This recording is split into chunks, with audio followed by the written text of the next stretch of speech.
રાજસ્થાનના આબુ રોડ નજીક આજનો દિવસ રક્તરંજિત સાબિત થયો છે। માર્ગ પર કાળ બનીને ત્રાટકેલા જુદા જુદા 3 અકસ્માતોમાં કુલ 4 વ્યક્તિઓએ પોતાના જીવ ગુમાવ્યા છે।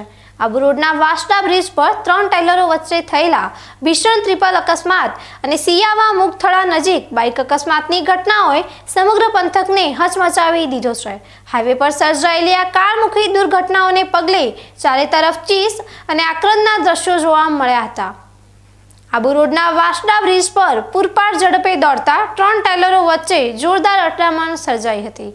આ ટ્રિપલ અકસ્માતમાં વાહનોના કચરગાળ નીકળી ગયા હતા અને એક ટ્રેલર ચાલકનું ઘટના સ્થળે જ કમકમાટી ભર્યું મોત નીપજ્યું હતું।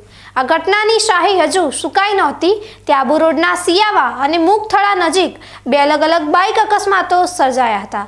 આ બંને બાઇક અકસ્માતોમાં કુલ 3 યુવાનોના જીવ હોમાયા છે। આમ એક જ દિવસમાં 3 અલગ અલગ સ્થળે સર્જાયેલા અકસ્માતોમાં કુલ 4 પરિવારોએ પોતાના વહાલા સોયા ગુમાવ્યા છે। અકસ્માતની જાણ થતાં જ રીકો પોલીસનો કાફલો ઘટના સ્થળે દોડી આવ્યો હતો અને ટ્રાફિક હળવો કરી મૃતદેહોને પોસ્ટમોર્ટમ માટે હોસ્પિટલ ખસેડ્યા હતા। આબુ રોડ પંથકમાં સર્જાયેલા આ શ્રેણીબદ્ધ અકસ્માતોએ હાઈવે પરની સુરક્ષા સામે ફરી એકવાર સવાલો ઊભા કર્યા છે। ટ્રેલર ચાલકથી માંડીને બાઇક ચાલક સવાર યુવાનો સુધી કાળે કોઈને પણ છોડ્યા નથી। રીકો પોલીસે હાલ અકસ્માતના કારણો જાણવા અને જવાબદાર વાહન ચાલકો સામે કાર્યવાહી કરવા તજવીજ હાથ ધરી છે। આ ઘટનાઓને પગલે મૃતકોના પરિવારજનોમાં કલ્પાંત છવાયો છે અને સમગ્ર આબુ રોડ પંથકમાં ગમગીની વ્યાપી ગઈ છે।